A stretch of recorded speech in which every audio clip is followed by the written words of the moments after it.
Okay, hello everybody. There may be a few people still joining us, but I thought we'd get started as it's 4 o'clock. I'm Vanessa Chapman. I'm the Network Manager for the Kent and Medway Collaborative Network, KMCnet. In a moment I'm going to be handing over to Joni Chase, who's actually delivering the webinar today, but I wanted to just give you a little bit of context first. KMCnet is a partnership of colleges, universities and local authorities in Kent and Medway, and is part of the government-funded National Networks for Collaborative Outreach, which is funded through the Higher Education Funding Council for England. The idea of the networks is that every geographical area in the country has a single point of contact for schools and colleges to find out about outreach activity offered by local HE providers, as well as providing access to information and resources to support progression for your students. The single point of contact is both a person, team of people, and a web presence. This particular webinar is being offered as part of a programme of webinars through a collaboration between networks such as ourselves across the south of the country. You should have our contact details, but you'll be sent an email tomorrow asking for feedback on the webinar, and our contact details will be on there if you want to find out more about us or ask us any questions. And we would be grateful if you do take a few moments tomorrow to fill in the questionnaire and feedback so that we can sort of improve if we deliver future webinars. I'm now going to hand over to Joni Chase, who is the Network Coordinator for Further Education. Joni has 15 years experience of working in further education, but I'll let her explain a little bit more about the background. So I hope you enjoy the webinar. The screen is just going to disappear for a little bit while we swap over headsets. Thank you very much.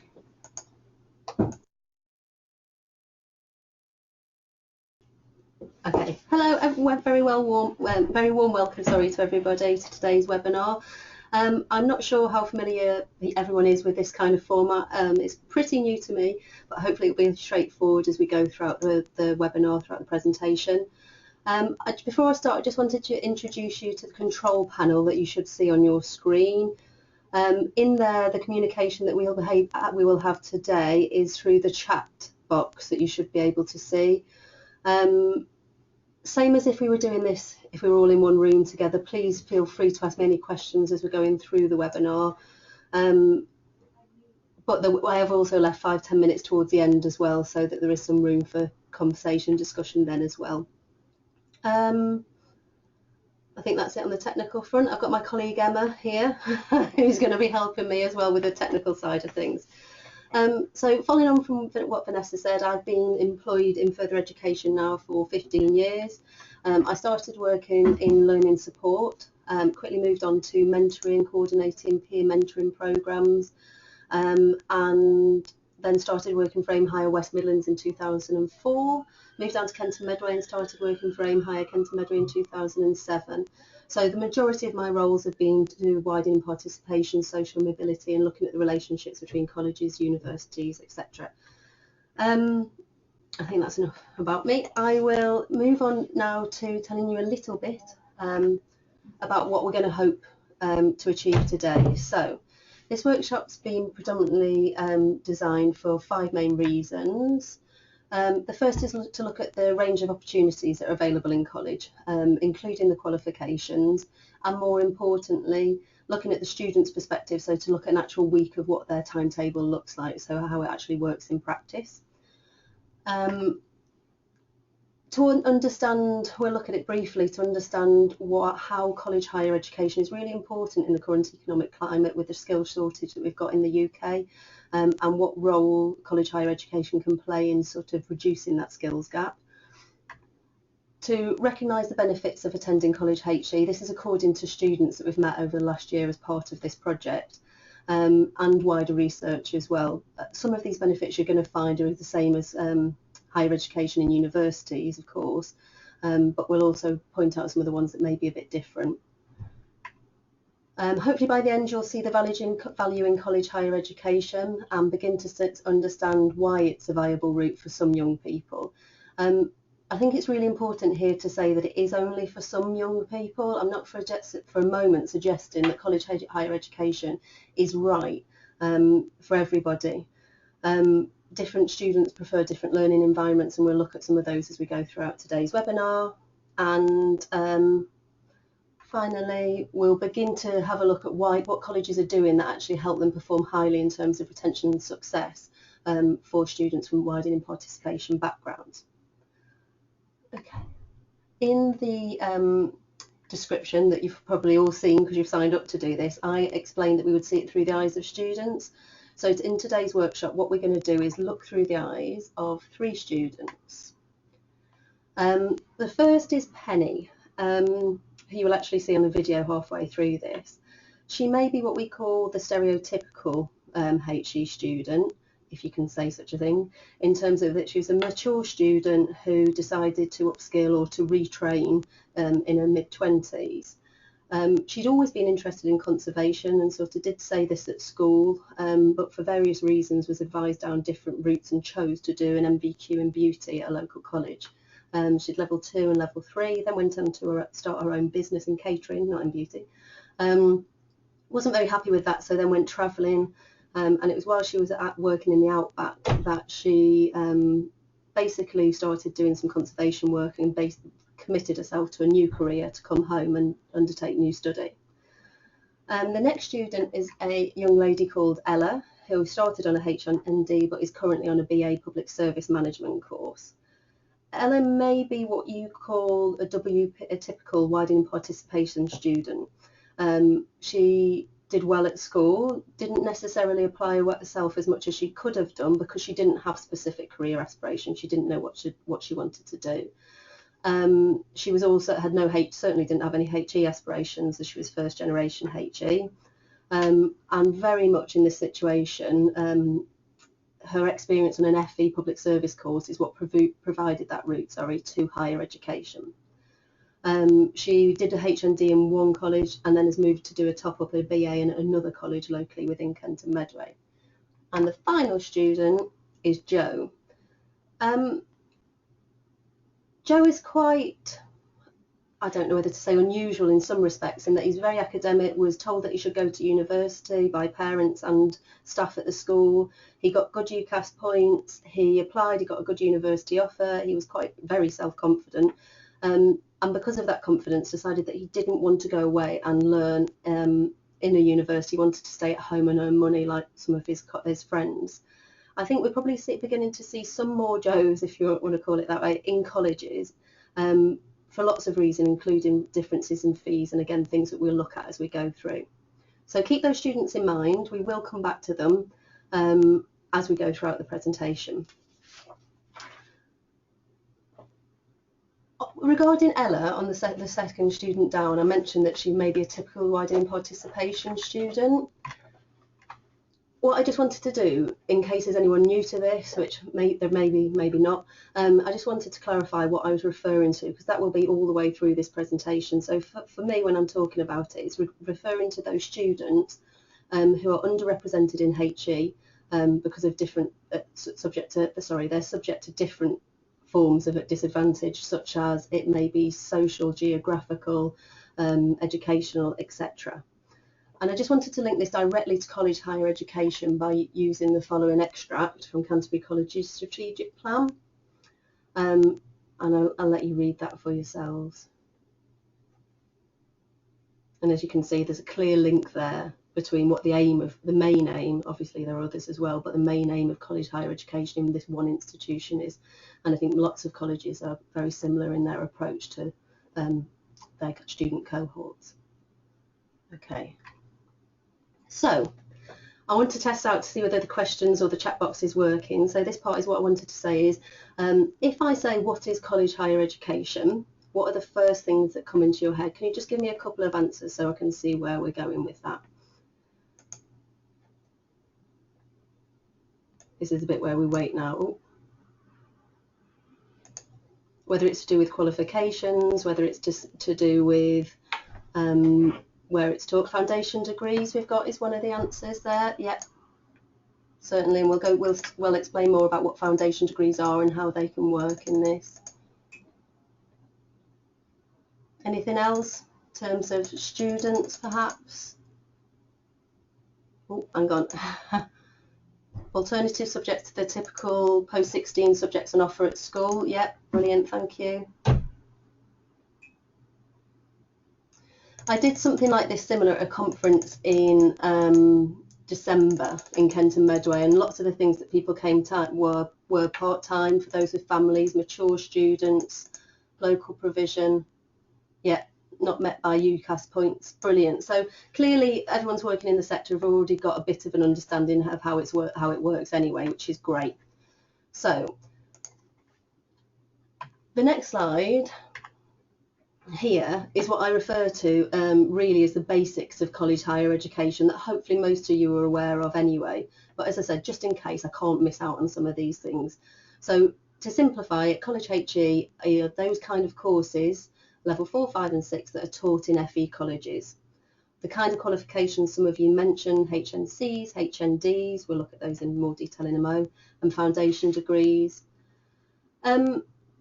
Higher apprenticeships, I'm not going to go into too much detail in this webinar, predominantly because one of the other webinars that we've got running is, let me just look at the title, Higher Apprenticeships, an Alternative to HE Studies. So that will go into that in more detail as part of this network. So I won't go into that in too much detail here. Also, BA, BSc top-ups are available in many subjects, and again, we'll look at some of those figures. Lots of you said it in your comments there as well in terms of flexible study programs, more part-time, evening courses, etc. Local. The two main points that I want to take from this really are that it is around, one, that practical route to university level study that's stolen out of another college perspective from a local college, but also that it's very work-based and that it's preparation for higher level or skilled employment. And that actually people enter this to try and progress professionally.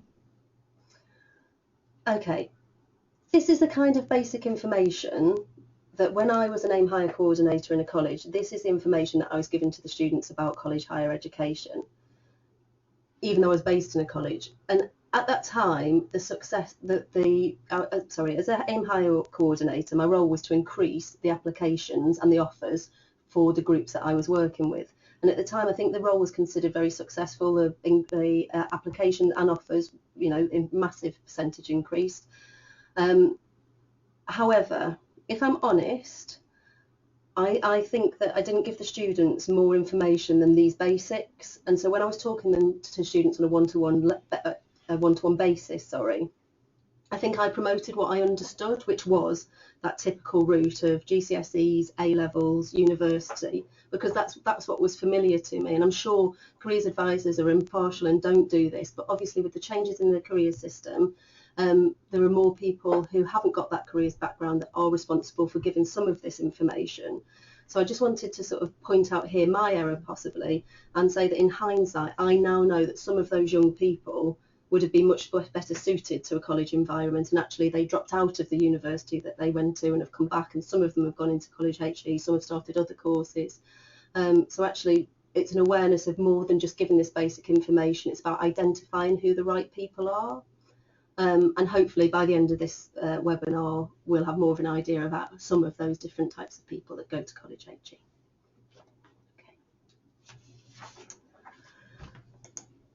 The next section, I just want to move away from the students and look at the national picture for a while. And we have a poll, which hopefully should run really smoothly, which is what percentage of all HE students currently studying in the UK, or in England, sorry, do you think are studying HE and FE colleges?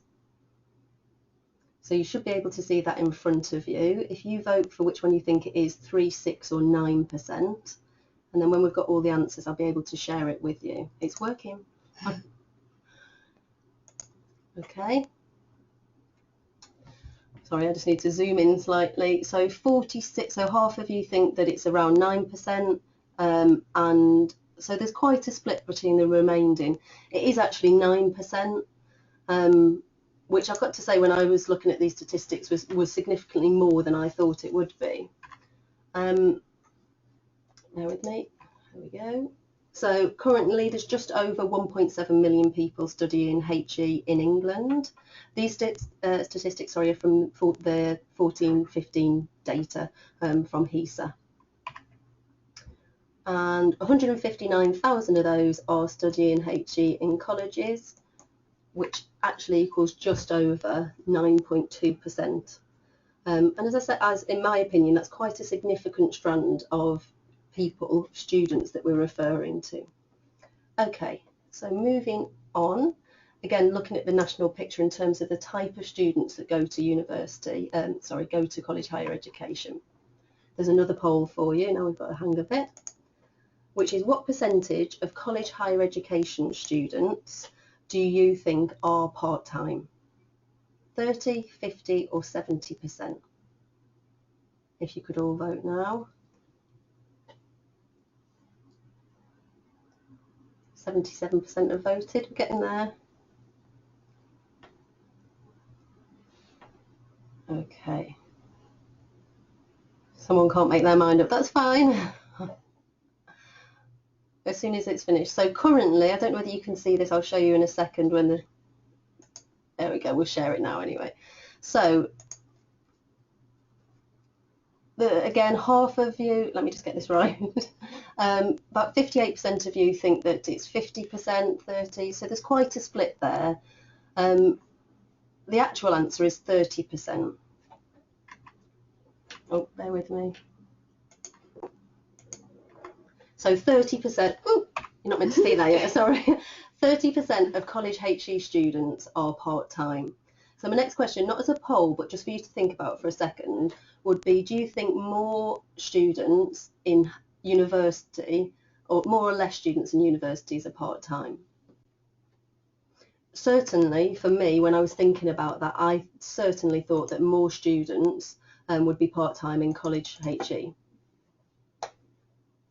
According to the this is 1314 HEFKE data, because it's not available for last year yet, so sorry about that. But it's actually 29% in HEIs, which certainly for me, I thought the difference would be far more significant than just a percent. On this part-time element as well, I wanted to just explain what full-time actually translates to. Which obviously most of you will know working in higher education institutions, but just in case you don't, full-time courses are 120 credits per year. So this is mainly related into different things like funding rather than the amount of hours somebody has to do on a course. And as you'll see later, a full-time course might be delivered over 2, 3, 4 days, or equally on some foundation degrees it may be delivered in 1. So just to be aware that full-time and part-time doesn't necessarily reflect in terms of hours, as far as my understanding goes. So the next question, or the next poll, and I think it's the last one of the webinar, is what percentage of college HE students do you think are mature? So those that are over age 21 and over. Do you think, oh sorry, I should say that bit, do you think it's 44, 54 or 64%?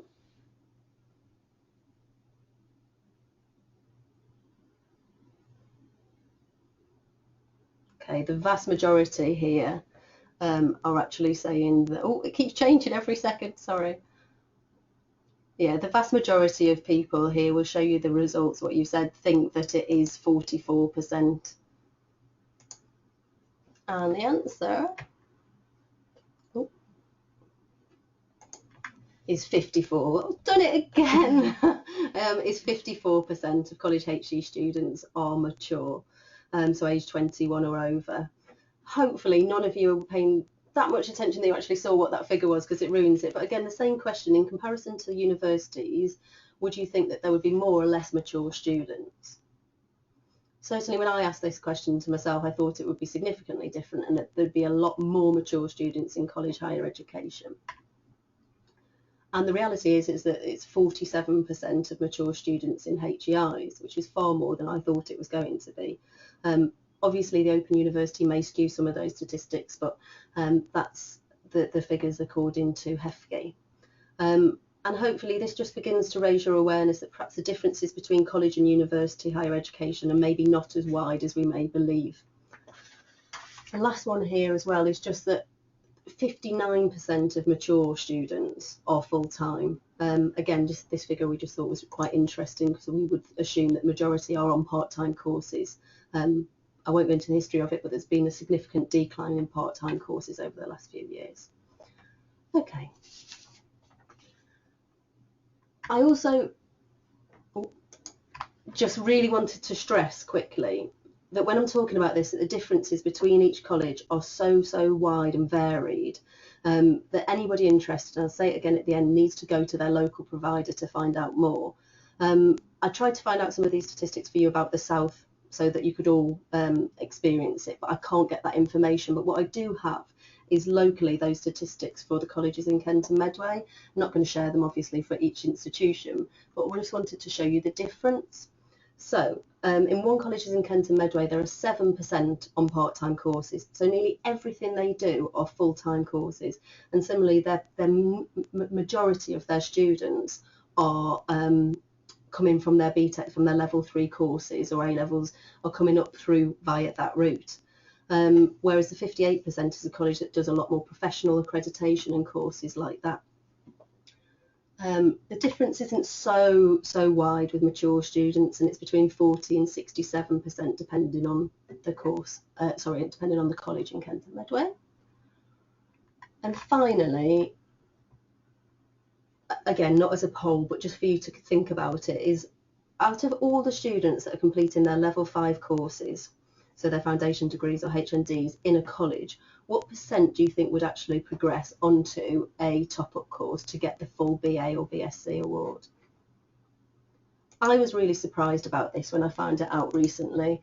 The answer, depending on the college in Kent and Medway, is between 77 and 90%, and that's for our 6 partners in Kent and Medway.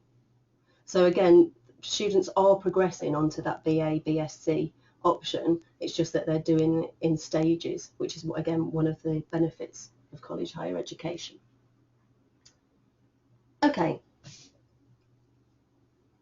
I think it's really important quickly to look at the value in terms of the economy, in terms of where we are as the UK, etc.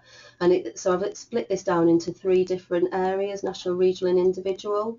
On a national level, I'm sure everyone's aware of the current skill shortages we've got in the UK economy.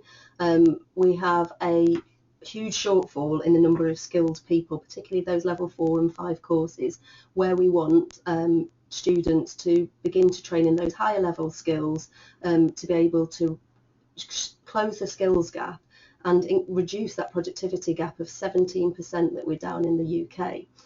This is what's leading to the, I'm sure you're aware of most of this, leading to the apprenticeship agenda. And again, colleges are very well placed here to be able to sort of begin to upskill, well, continue to upskill, not begin, people in the level 4 and 5 courses. On a regional level, certainly speaking about Kent and Medway, the colleges work very closely with employers and will tailor their provision around what's needed in the local economy. But as it says there, it's to provide those higher level skills and vocational skills for the employment demand in the regional economy. And finally, most importantly for me, is the individual. And college, as we said at the beginning, is very much there to allow access to HE study for a range of people, including but not exclusively. And I think that's really important as we look at it, non-traditional HE entrants. Some of you may have seen this slide before. This is being stolen from Nick Davey, Head of Policy at Association of Colleges. And literally, I just think it's important to highlight what he referred to as the hollowing out of the hourglass here in the middle. That there's a continued demand for low-skilled roles and a continued demand for high-skilled roles, but that supply is growing much faster than demand in those higher end level 6 qualifications. And what we've had is this sort of growth in the middle sector here, where we haven't, touching the mic, where we haven't got people going into this level. So we need to sort of address this balance really to address that skills productivity gap that we've currently got in the UK. Bear with me as I get the red thing off. Well, Emma, there we go. Okay. Back to my favourite bit, which is back to the students. You remember Penny Ellett and Joe, who we mentioned at the beginning. So I asked them recently in preparation to do this why they chose to study HE in a college specifically. Penny's response was that she knew what she wanted to do. She wanted to work in animal conservation, and there was a course that was done at a local college. But also, as someone mentioned when we asked the questions, she didn't have the UCAS points for HE entry. And when she went to look at an access course, they also talked to her that she may be able to get onto this course, and it all worked out very well for her. She also wanted a practical course. She knew that she just didn't want to be on the theoretical side of things. But if you remember, she also did the MVQ level 2 and 3, and for her that was very important because she wanted to be in a familiar environment. Looking at Ella, she was very, very clear. Her words were that university wasn't for me. I don't necessarily agree with that was the case, and possibly if I was working, we would have discussed the options, etc. But these were her words, not mine. It wasn't for her. One of the reasons for that is that she wasn't committed to a 3-year programme. She said that her tutors practically had to convince her, even though she's doing exceptionally well on the course now, that she just didn't believe that she had it in her to do more study. So committing to a 2-year was much safer than committing to a 3-year course. And that was mainly because of her low confidence academically, is that even though she was bright, she went to a school where people were getting A stars at all level, and they were the ones who were being supported to go to university. So she just didn't really believe in herself, whereas towards the end of her doing a BA now, she definitely was beginning to believe that. And also for Ella, it was very important, she mentioned that it was lower fees, and for her, like £3,000 was so much money that she couldn't sort of justify going to look at that. And then Joe, dead clearly, he wanted to earn a wage. He preferred small group teaching and learning. Again, you can get that in university. I'm not saying that you can't, but he was very much against being in a lecture theatre. He just said he didn't absorb information particularly in that way. And also that he could stay at home because he really was happy. As he said, I love my life. Why would I actually give it all up and move away?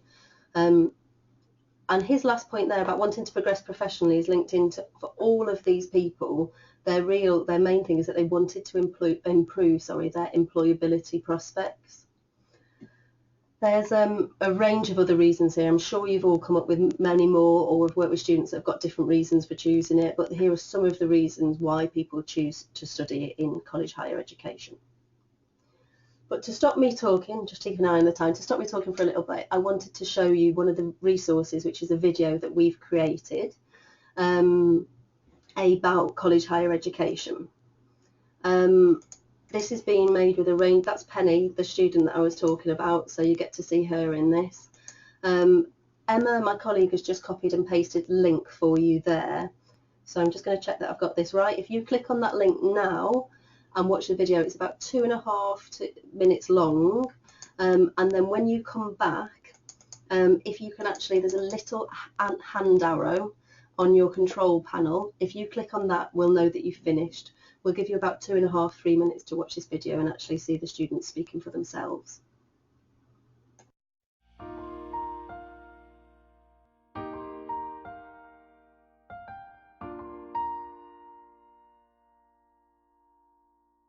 College higher education is higher education programmes that are delivered in further educational colleges. They are a real alternative to going to university to study on a traditional degree programme. College higher education is higher education. There's no real difference other than where it's hosted. Doing a HND has enabled me to think, actually, yeah, I can go and get my degree. Before, if you asked me 5 years ago, I would be like, no, I'm never get a degree, I'd laugh at you. I looked at universities, but with one A-level I couldn't go and do it, so I decided maybe it would be okay to top up with a HE/FE course at college and then go and do the uni, and it's kind of worked out really well. I think I've grown as a character as part of the course. We do a lot of presentations and a lot of reading, speeches, videos, that kind of thing, and I think it's really improved with the confidence, and I think it has with a lot of people as well. I've grown as a character. People think like university and college, but I think it's university and college. The reason it's good is because you do keep your friends from home, and you get a new group of friends from college. With university, you'll probably be moving away. You won't see a lot of your friends, and like that's a problem for a lot of people. So yeah, it's really good. It looked quite interesting.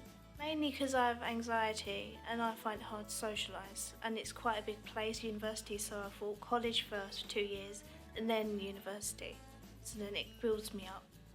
I'm 25 now, so coming back into education was extremely difficult for me. So the first 3 months of my first year, in college, doing it in the college way, they really ease you into it.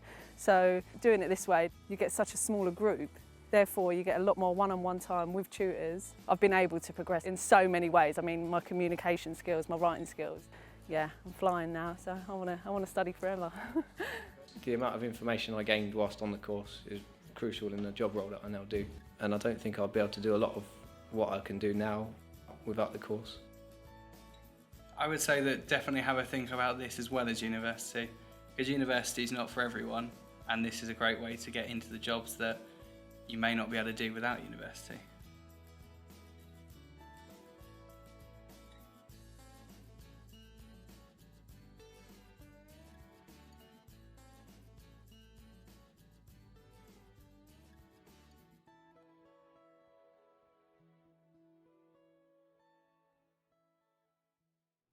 When we did this when I did this as a workshop for a conference, as I said, in December, the feedback from lots of the people was that there wasn't enough information about what higher national qualifications foundation degrees actually were. So, what we've got on the left-hand side is a higher national certificate and higher national diploma. And the biggest difference between these really are that one is a part-time qualification and one is tends to be part-time and one tends to be full-time qualifications. This isn't always the case, again, ask your colleges, but in general that's the rule, is that a HNC tends to be a one-year qualification taught at level 4, so the equivalent of year 1 of a full degree, and the higher national diploma will be level 4 in year 1 and then the level 5 in year 2 of a full-time course. They're both vocational qualifications that basically help people to train for a career in a specific industry. In the HNCs, HNDs, they're a continuation from the BTEC National Diploma route, so people don't necessarily have to be employed. Quite often they are, and in sectors like construction, HNCs and Ds are very valid qualifications that carry a lot of weight in those industries. But as it says there, H&Ds often include work experience, linking with employers, professionals in the industry, all with the aim of getting a young person or a mature student into work in that area. Foundation degrees, again, depend sometimes part, full-time. I'll have a look at the breakdown in terms of how they're taught in a moment.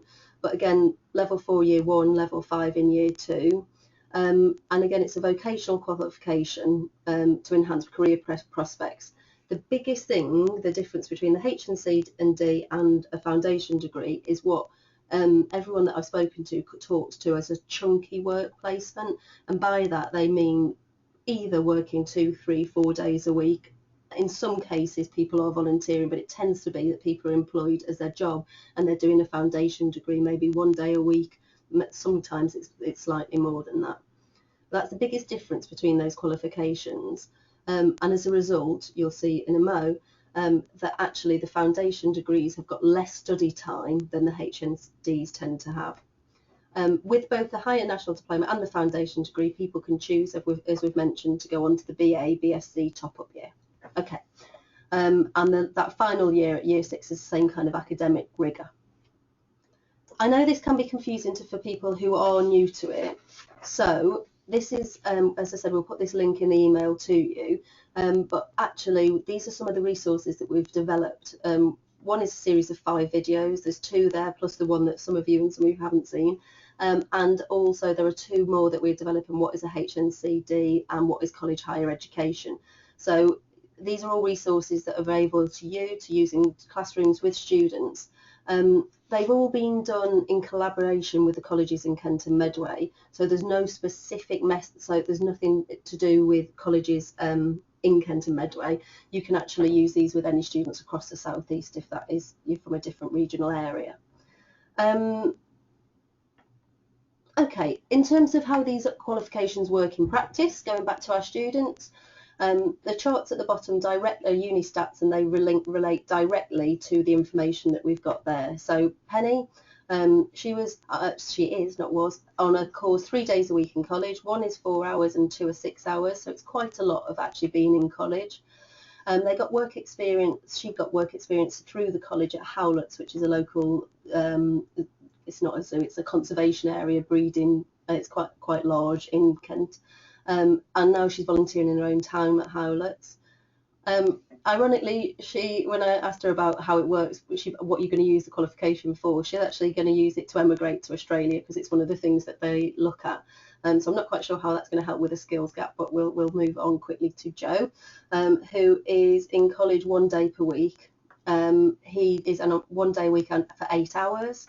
He applied for the course, a foundation degree, without having a job, but over summer got himself a job in a nursery. But as the colleges try and build on all the students' employability skills, they've convinced him to become active as a student rep on the college course. And as I said, he works full time. For those of you who have noticed, Ella on this one is actually, I've put her on a HND because the stats weren't available for her top-up year. So here, this is referring to her HND that she did in public services, which was 2 days a week for 6 hours. But as you can actually see, if you look down at the chart at the bottom, 60% of her time was in lecture seminars, etc. And for her, she felt much more confident doing that with less time in independent study. So again, these things are out there to help people choose. And what she found is that she had work experience with police, fire and rescue, and they also set her up on to volunteering as a special constable. So all this is building for her to be able to gain a good, positive job at the end of it. Clearly, whilst I'm talking about this, widening participation is at the core of FE colleges. That's something I know from being working there for many years. And there's so much support that is in place to ensure that students remain on course and help them to achieve. And I thought it was really relevant at this point to just quickly say, according to HEFGE, that colleges do perform really well in terms of retention and success figures for widening participation students. Even though they perform well, I'm sure there's always areas, room for improvement, and colleges are committed. Everyone that I work with are constantly looking at ways to improve student retention, attainment and success. I'm sure this is the same in universities as well, but there are lots of ways that colleges and college HE are now looking to develop, which includes things like tutorial support, pre-entry support. I'm not going to read through all of those. But these are things that are constantly part of the review process of colleges about how to improve their support for their WP and groups in general. Okay. The last part of the presentation really is on the benefits of studying college HE, and as I said, some of these will definitely overlap with university. Some not so much. So Penny, I asked them all to say 3 things which were the benefits of studying. Penny massively was one-to-one support from her tutor. Those of you that got to see the video, she said she got that support, it's returning to learning. It was quite daunting for her, and she got lots of one-to-one support from her tutor. If I remember, it eased her in gradually back into learning, and that she got to learn both the theory and then how to use it, rather than just the theoretical approach and then trying to find a job. She felt that it was applied, which was great for her, and again through the work experience. Ella, her quote was that it was my way of learning, and basically what she meant by that is tutor contact, small groups. She could ask questions if she didn't understand, and also no exams. The chart below actually refers to her course again. And for her, it was really important that she didn't have exams for previous reasons to do with at school. She does much better with project work, so that worked better for her. And also accessible tutors. Her quote was actually that, the tutors are available 24/7. I'm not sure whether the tutors would actually say that they are available 24/7, but clearly to her, she felt that support was there constantly, which was something that she may need. Joe, you can tell he's on an early years course because he said experiential learning. Again, he meant by actually doing it and learning through his job role and then applying it in youth college. And he actually really liked studying on his own. He had no problem with that. And I think he only had 16% of his course taught in college time. And he was he thought the biggest benefit was that all of his tutors and people that he met with and people on his course actually were working in the profession, so it was a network of professionals. And for all the students, not just these 3, but for everyone that we've met, the fact that it was local provision, which meant they didn't have to move away from home, and that the smaller group sizes were something that was really important to all of them. So that was the benefits in terms of learning. The benefits from a financial perspective, I'm not sure how significant how important this part should be to someone's decision about where they're going. And I think for some students, it doesn't matter if they're going to commit to a degree course, then they're going to go to university and great. But for some people, as it is significantly cheaper in most instances, the fees are around 6,000. Some people prefer to choose where the fees are lower. And it's not just about the fees, it's the other things that come with that in terms of many students are employed, so they have that part-time or full-time income.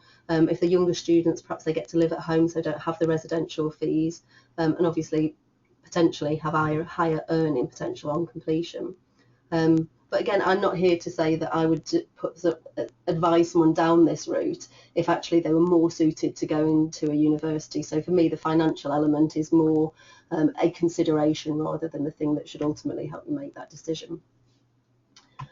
And finally, originally this slide was just social. And then the more we looked at it, there was two strands to it. So the social side, just like university, people said that they met new friends. The difference locally was that they said that the family side of things, that people with family, with children, or with people that they're caring for, etc., they could stay local and actually still have all the, still adhere to all those commitments, etc. And again, one of the guys on the video sort of said that it was great for him that he got to keep his friends at home, but also met more people when he went to college higher education as well. So it just expanded his friendship groups. And then if you move over to the right-hand side, which is professional, the work experience was something, and that access to all those different kind of professionals that are on a course that so many different people when we were talking to mentioned. And the point of me putting those there is that it links directly into the ones that for me are the most important, are the increased self-confidence and the increased self-esteem.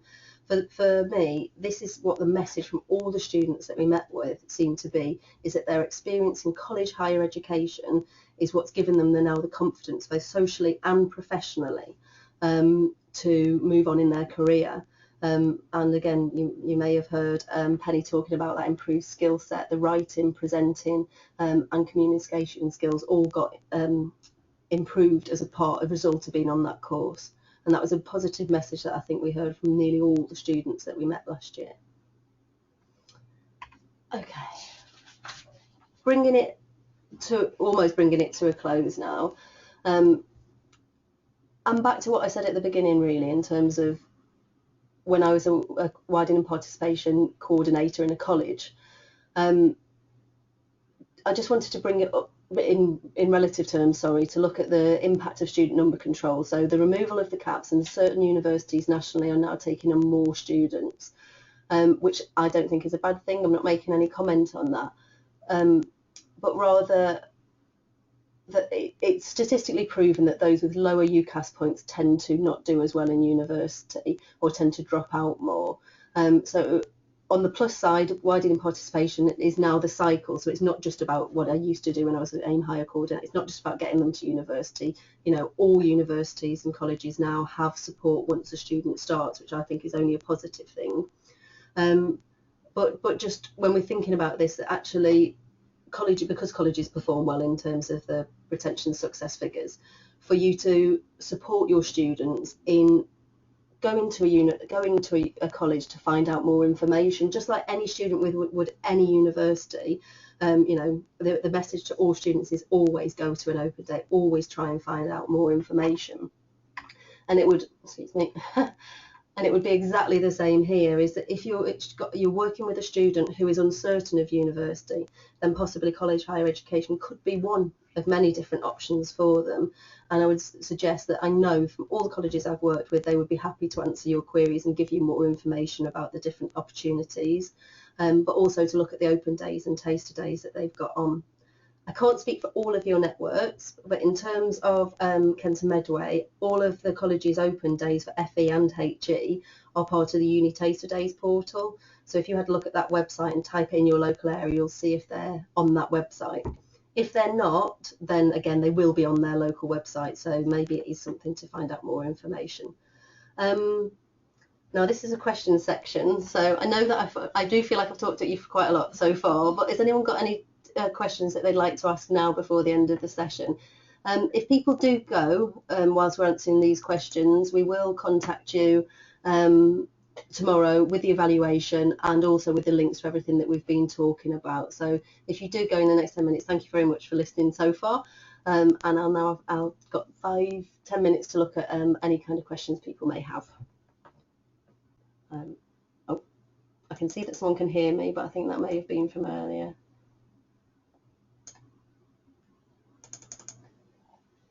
Doesn't matter if you haven't. I don't want to put any pressure because there's still 11 people still watching.